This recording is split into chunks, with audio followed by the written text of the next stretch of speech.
축복합니다. 사랑합니다. 오늘 헌신 예배로 나아가는 우리 남선교회 모든 회원분들에게 주님의 사랑과 또 은혜가 가정과 하고 있는 모든 일들 가운데 가득하기를 주님의 이름으로 축복합니다. 어느 교회에서 윷놀이판이 벌어졌다고 합니다. 근데 한 팀이 너무 잘해가지고 이제 한 번만 던지면 이기는 결과를 기다리고 있는 때였다고 합니다. 독에 걸린 아무거나 나와도 이길 수 있는 판이 된 겁니다. 다른 한편은 어떻게 됐을까요? 아직 4개의 말 중에 2개도 못 놓고 있는 상황이었습니다.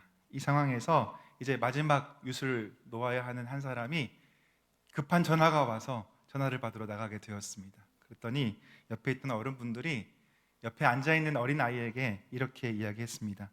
네가 마지막으로 던져라 라고 이야기를 했다고 합니다. 아마도 다 진 게임이니까 어린아이에게 한번 던지게 해주려는 마음으로 이렇게 이야기를 한 것이겠죠. 그런데 이 아이의 반응이 재밌습니다. 잠깐만요 하더니 옆방으로 갔습니다. 기다려도 돌아오지 않습니다. 그래서 한 사람이 기다리다 못해서 옆에 방에 가보았더니 이 아이가 무릎을 꿇고 기도하고 있는 것입니다. 하나님, 저보고 하라고 합니다. 주님이 함께 하시면 무엇이나 가능하다고 그러셨잖아요. 이기게 해주세요. 이런 기도의 내용이었습니다.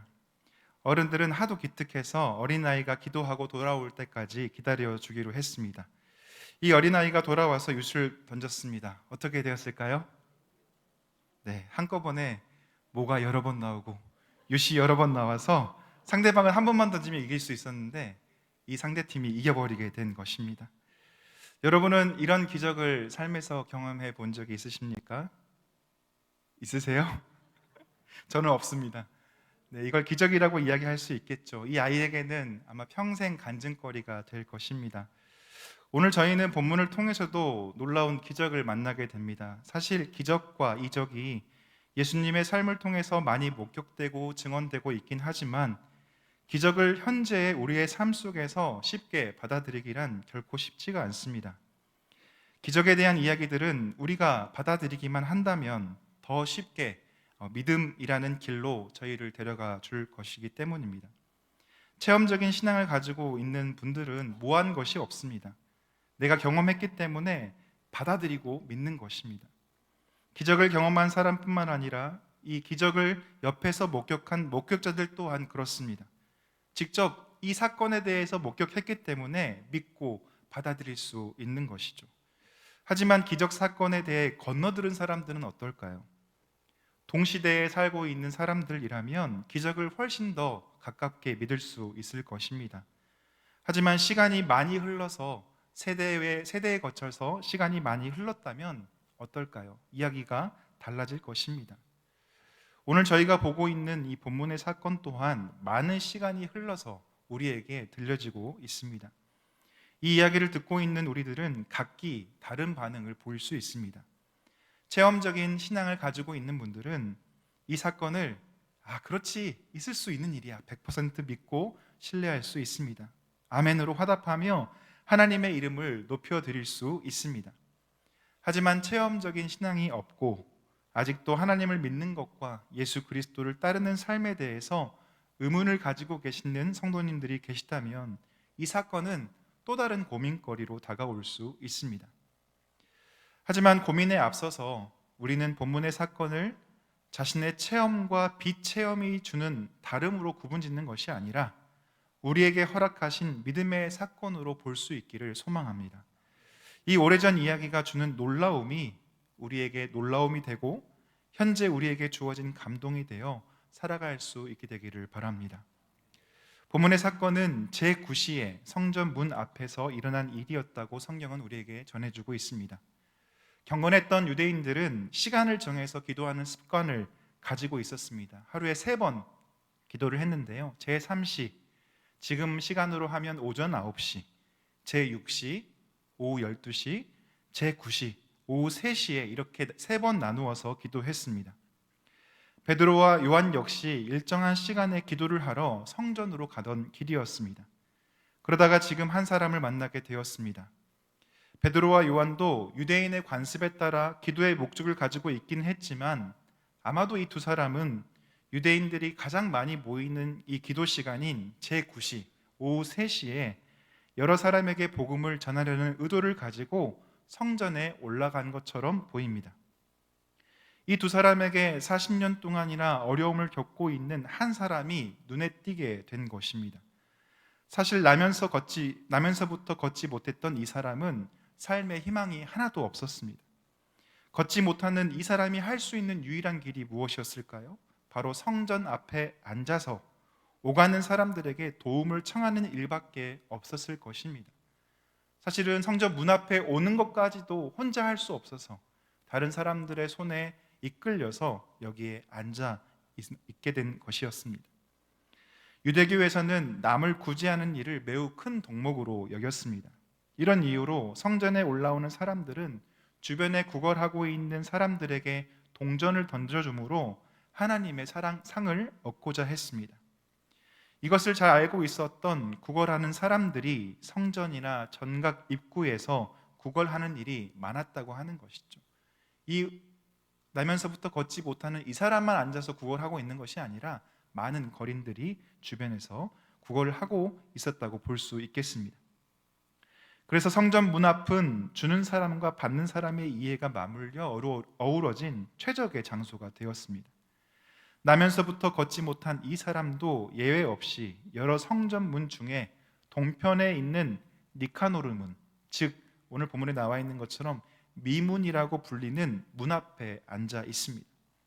왜 미문으로 불렸냐면 유대 역사가 요세푸스에 의하면 세계 최고의 고린도 황동으로 이 문이 건축되어서 화려하고 장엄하기 그지 없었기 때문에 이 문이 미문, 아름다운 문으로 불렸다고 합니다.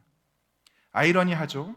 가장 아름답다라고 불리는 이 문 앞에 나면서부터 걷지 못해서 구걸해야만 살 수 있는 40세의 남성이 앉아 있는 것입니다. 성전 문 앞에서 사람들이 오가는 것을 기다리고 있었습니다. 베드로와 요한이 성전에 들어가려고 함을 보고 이 남성은 구걸했다라고 말하고 있습니다. 구걸이라는 표현은 소극적인 표현을 말하고 있는 것이 아닙니다. 간절하고도 정중하게 하지만 지속적으로 무언가를 얻기 위한 시도를 하고 있는 모습이 이 표현 안에 들어가 있습니다. 거린의 행동에 베드로와 요한이 지나가다가 이 사람을 주목하게 됩니다. 그리고 구걸하는 사람을 향해 우리를 보라라고 요구합니다. 깔뱅은 이 장면에 대해서 두 가지로 해석하는데, 하나는 불쌍한 사람을 측은한 마음으로 쳐다보므로 거린이 사도를 주시하게끔 하기 위해서 쳐다본 것이고, 쳐다봄을 통해서 인격과 인격의 접촉을 하기 위해서 나를 보라, 우리를 보라라고 이야기했다는 것이죠. 두 번째는 내재하시는 성령의 지도와 역사하심을 따라 행동하던 사도들은 불쌍한 사람의 구걸을 받자 자신들 안에 역사하시는 성령의 특별하신 감동에 의해서 이 사람을 주목하는 행동을 취한 것이었다라고 해석하기도 합니다.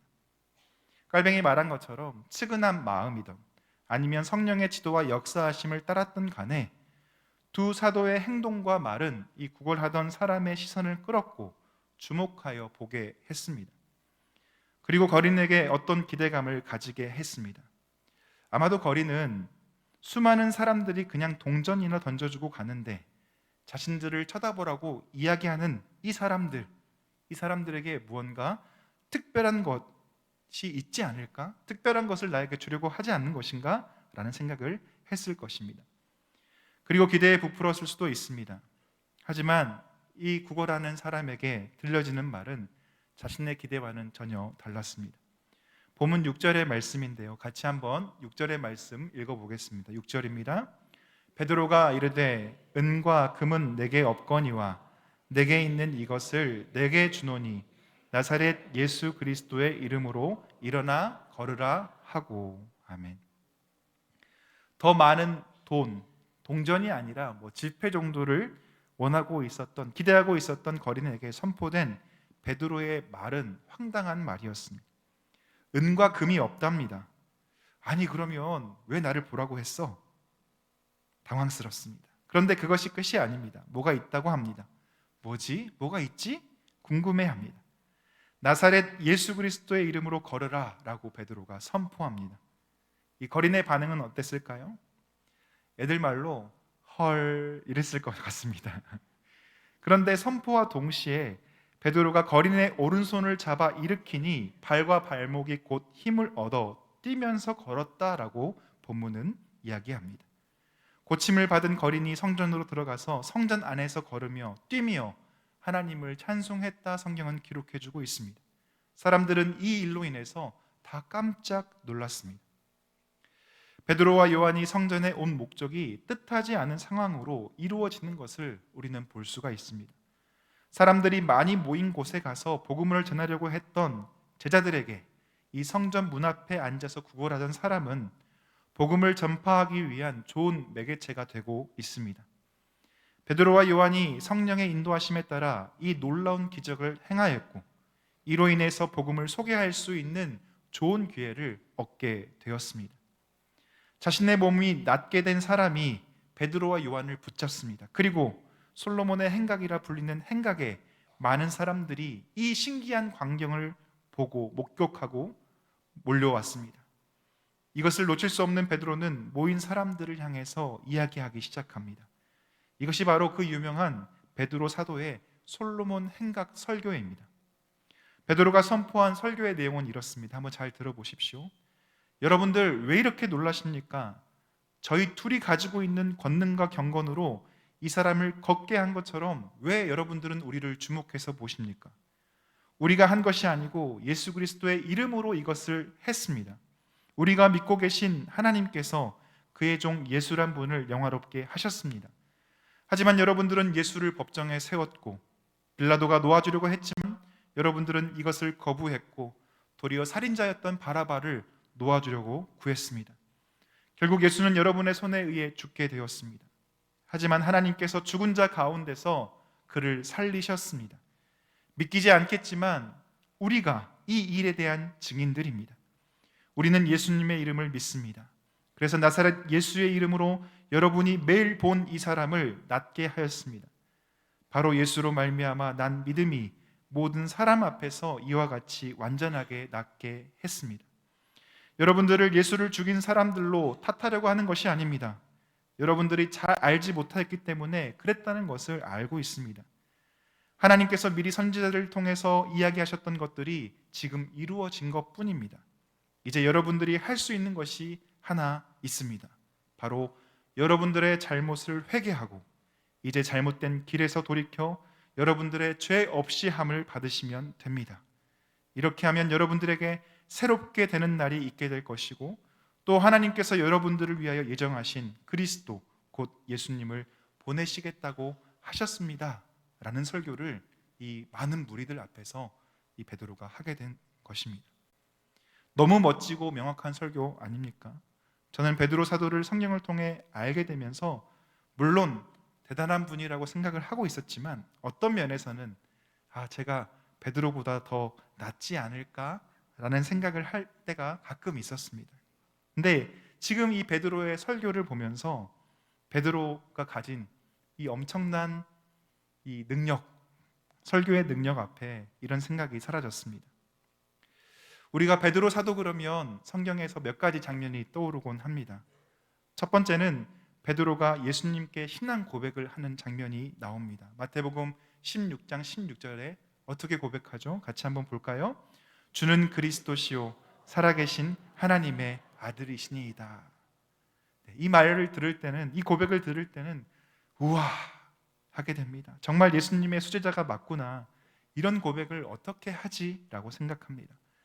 그런데 이 고백을 하고 있다가 얼마 안 있다가 베드로가 어떻게 행동합니까? 예수님께서 자신이 당해야 할 순환을 예고하자 예수님을 붙들고 말합니다. 주여 그리하지 마십시오.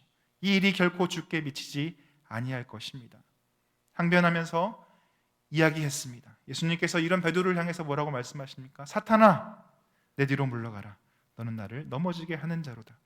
내가 하나님의 일을 생각하지 아니하고 도리어 사람의 일을 생각하는도다 라고 지적하셨습니다. 이것을 보면서 베드로의 모습이 그럼 그렇지 라는 생각을 하게 되었습니다.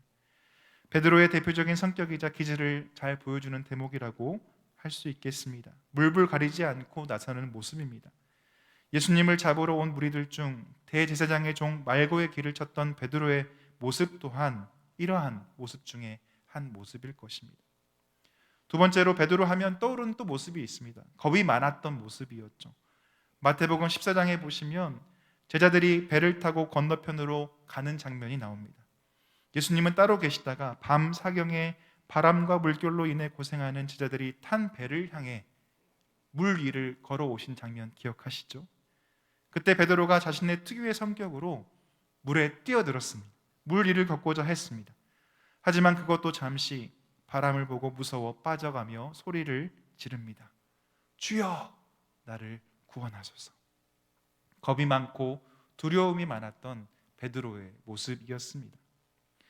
예수님께서 잡히시던 날 밤에 베드로 사도는 어땠습니까? 성만찬 중에 예수님께서 제자들을 향해 너희들이 오늘 밤에 다 나를 부인할 것이다, 나를 버릴 것이다 라고 하시는 말씀에 모두 버릴지라도 저는 결코 버리지 않겠습니다 라고 말했던 사람이 누구였습니까? 베드로였습니다. 하지만 베드로는 막상 예수님께서 잡히시자 자신은 예수를 알지도 못하며 예수와 함께 있지 않았다 맹세하며 부인하였습니다. 심지어 저주하며 맹세했다라고 성경은 전하고 있습니다. 베드로 사도의 나약한 모습입니다. 이런 흠없고 흠 많고 나약한 인간 베드로를 주님은 찾아가셔서 회복시켜 주시고 계십니다. 예수님께서 부활하시고 제자들을 찾아간 장면 우리가 기억하시죠? 오늘 목사님께서도 설교를 해주셨는데 요한복음 21장에 보시면 다시 업으로 돌아가 고기를 잡지만 아무것도 잡지 못한 베드로에게 배 오른편에 그물을 던지라 말씀하셔서 물고기가 많아 그물을 들 수 없을 정도의 수확을 경험하게 해 주셨습니다. 주님께서는 아침을 준비하기 위해서 피운 숯불을 통해서 베드로가 예수님을 부인할 때 어디에서 부인했는지 혹시 아십니까? 숯불을 쬐던 그 마당에서 예수님을 부인했거든요. 아침으로 숯불을 피워주시면서 자신이 부인할 때 쬐던 숯불로 회상될 수 있게 하셨습니다. 자신이 배신했던 장소의 기억을 주님은 손수 식사 준비를 해주심으로 바꾸어 주셨습니다. 내가 나를 사랑하느냐라는 질문을 통해 가슴 깊이 응어리져 있던 패배의식과 죄책감, 자괴감을 다시 주님을 향한 사랑과 열정으로 요한복음 21장에서 회복시켜 주고 계십니다. 베드로는 오랜 어둠의 터널을 지나 이제 정말 주님의 제자가 된 것입니다. 오늘 나면서부터 걷지 못하여 성전 입구에서 구걸하고 있는 사람을 향해 베드로가 하고 있는 이 고백, 내게 있는 것으로 내게 주노니의 고백은 예수님을 알고 따르기로 시작했던 순간부터 지금까지 살아온 자신의 삶을 걸고 이야기하는 베드로 사도의 삶의 고백이었습니다. 다혈질적이며 혈기왕성한 성격, 호언장담하기를 좋아하며 찌르고 보는 걸 좋아하는 모습, 위기 앞에 한없이 작아지며 소심한 약점, 잘할 수 있을 것 같았지만 반복적으로 저지르고 있는 실수, 이 모든 것이 베드로의 인생 가운데 있었지만 이러한 연약한 모습까지도 포용하시고 수용하시는 예수 그리스도의 용납으로 말미암아 베드로의 인생은 궤도를 이탈하지 않고 점점 더 나은 방향으로, 개선된 방향으로 나아가고 있는 것입니다. 그리고 이제 베드로는 늘 자신의 삶의 문제 하나 가지고 고민하고 방황하던 자신의 모습에서 벗어나서 인생의 소망과 복음을 선포할 수 있는 사람이 지금 되었다는 것입니다. 베드로가 가지고 있는 것은 바로 나사렛 예수 그리스도의 이름이었습니다. 자신을 그토록 사랑해 주시며 포용해 주셨던, 받아들여 주셨던, 그리고 사랑해 주셨던 예수의 이름이 이 한 인생의 삶을 재창조할 수 있도록 해 주셨던 것입니다. 그리고 오늘 나면서부터 걷지 못하는 사람이 치유되는 장면을 보고 놀라서 모여든 무리들을 향해서 지체 없이 설교하며 사람들에게 꼭 필요한 복음을 전함으로써 영생을 선물하고 있습니다.